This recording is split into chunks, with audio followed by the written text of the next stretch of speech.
Hi guys, Penny Rose Journals, how you doing? Okay, this is one of my woven paper panels. If you've been here a while, you may have seen me make these. This is what I do with my glue pages that I trifold. I stick them end on end and then I weave them together and usually cover them with something. These have been covered with brown paper on one side, and now I'm going to cover them with either the tissue paper or napkin on the other side. The brown paper is just shopping bags as per usual.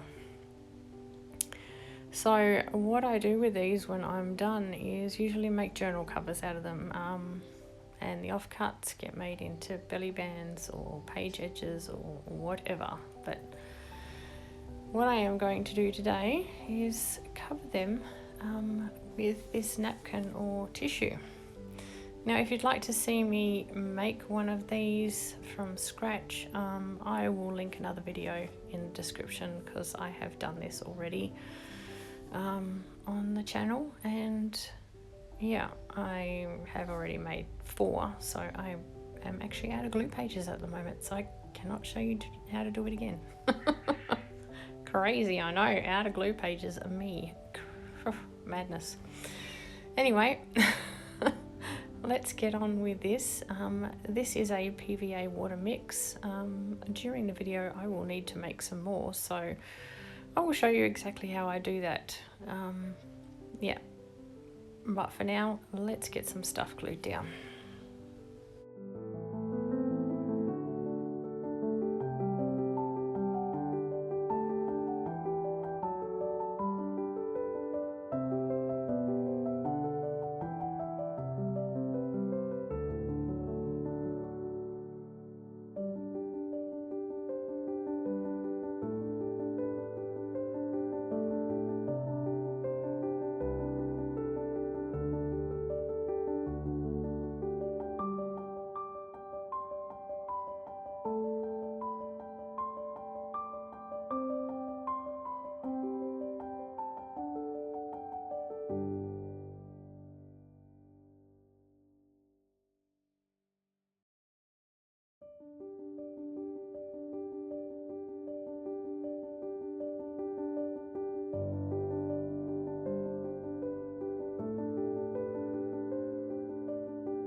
Right, we are needing some more PVA water mix, so let's get that done.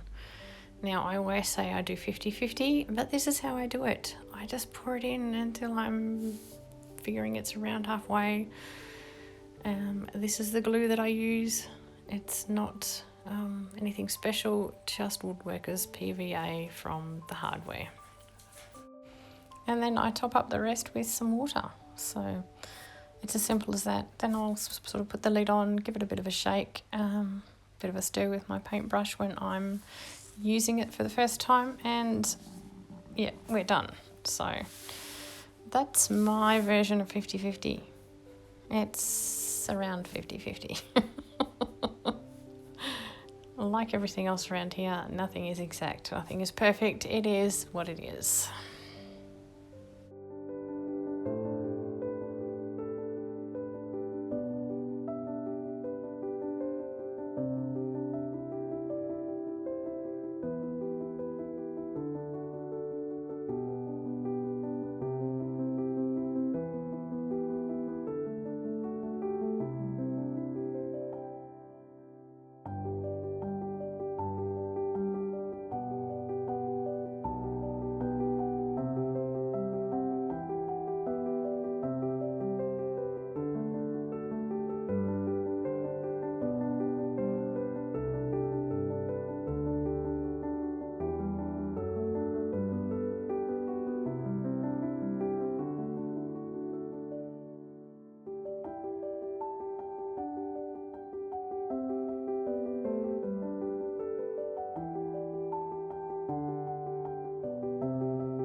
Okay, well that's all 4 of them covered with something, and now I'm going to leave them to dry, and then we'll come back and make some journal covers with them.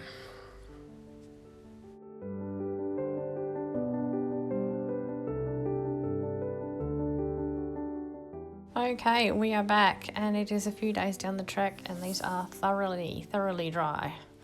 So there's the back, that's the shopping bag, and there's the front. There are 4 of them. You saw me create all of them. And now we are going to make journals out of them, just with dictionary page that has had some blank paper collaged over it. So I like to use those. I have a lot of coffee dyed dictionary page, and it's quite sturdy dictionary page. So yeah, I pick usually about 20 sheets and cover them front and back in sort of various amounts. depending on what scraps I've got lying around. Leaving normally, should I say, normally leaving the spine area uncovered, so they fit together very snugly. But anyway, that's pretty much what I'm using today. Some of them are other pages that I had laying around, and some of them I have collaged over the spine area as well. But yeah, as a general rule, that's the way I do it. So what I'm going to do is cut these to size, and then I'm going to take them to the sewing machine, sew around the edges so that there are no raw edges, and then we will get to making journals out of them.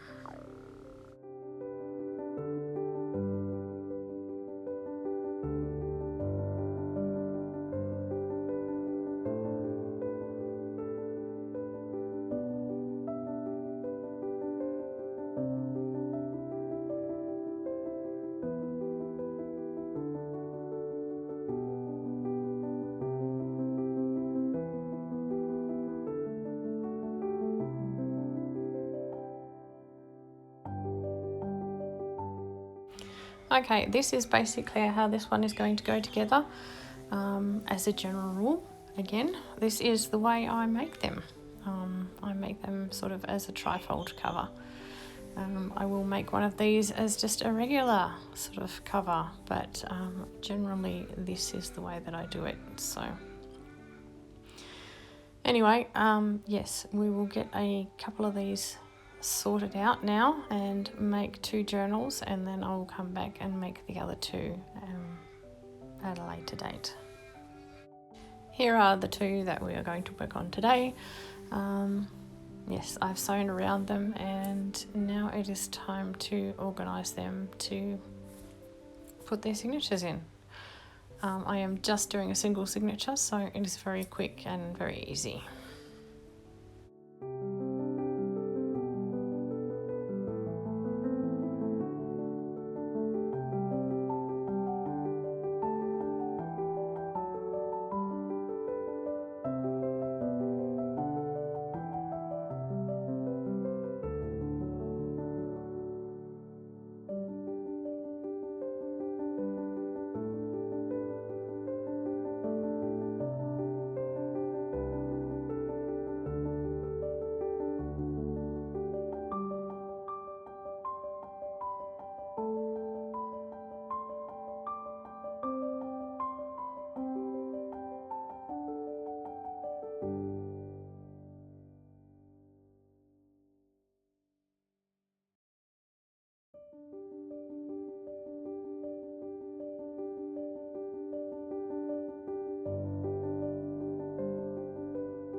And there you go, that's as simple as it is, a simple 3-hole pamphlet stitch, and we have a journal.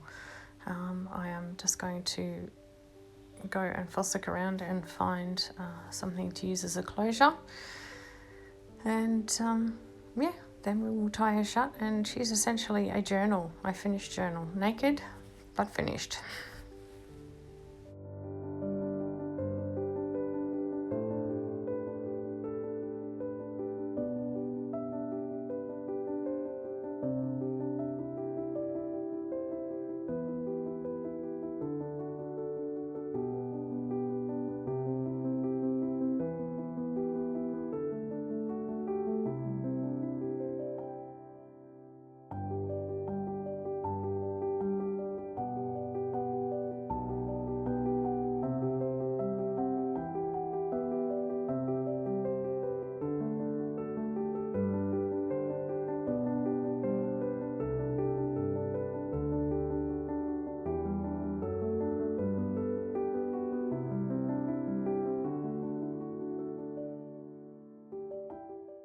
Now we will do exactly the same thing with this one, and yeah, we will move on to the other two that I did actually a few days later, but I might as well add them to this video as well, so you get to see them all.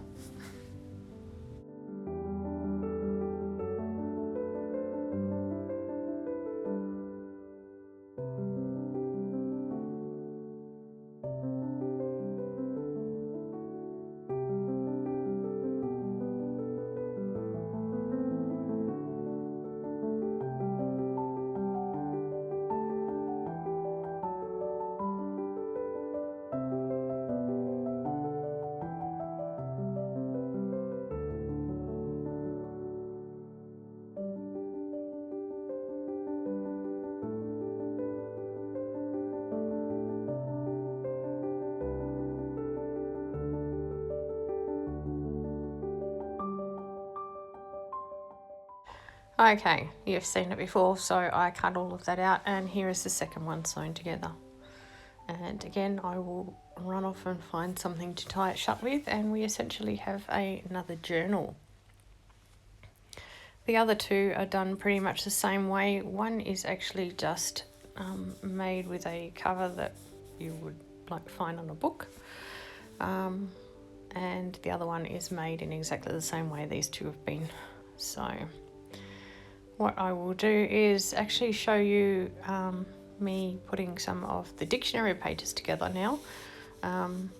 All I do is collage and just with scraps. So yeah, I'll show a little bit of that just so that you have a fair idea of what I'm doing. And then I will show you the finished product basically of all 4 of them. Now this is a very time-consuming process, surprisingly. It doesn't look like much, but it really does take a long time. And because I do both sides, double amount of time. I tend to just do one side, put them aside, let them dry, turn them over and do the other side. It just seems to work out nicer for me. Mind you, by the time I'm finished 20 pages, the first ones are already dry, so yeah. But anyway, yes, I am literally just choosing scraps and sticking them over the text on the page. I leave a little bit of text exposed if I want to. I give the pages a quick glance over and cover up any words that I don't want showing particularly. But yeah, generally I'm pretty okay with any of the words. It's just, some might prove problematic for some people, so might as well do a bit of damage control while I'm here.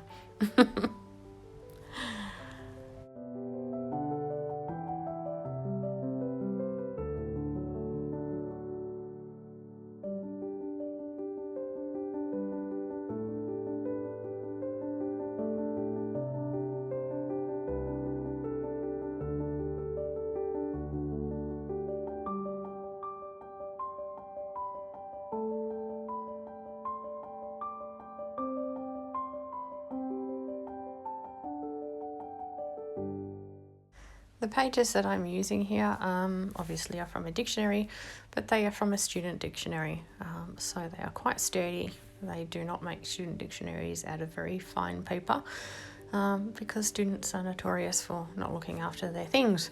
So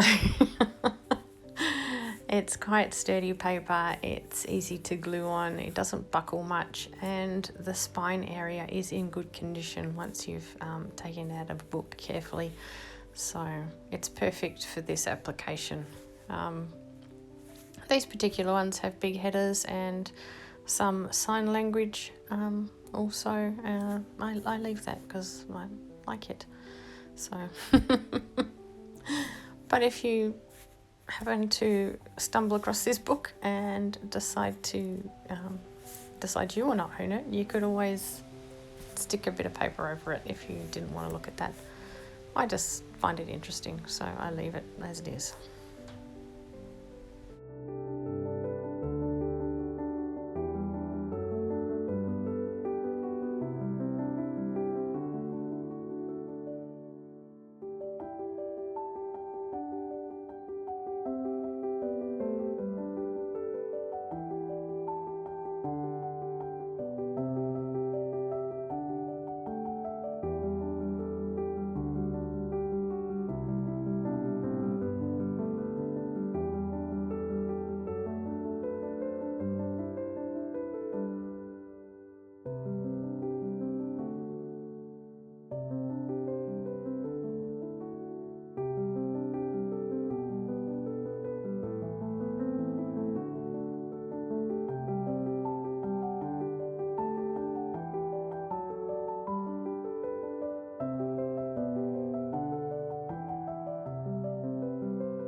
Anyway, I'm pretty sure you get the idea. This is what I do. I use scraps to just cover up some of the text. Once they're dry, they are perfect for making these little journals with.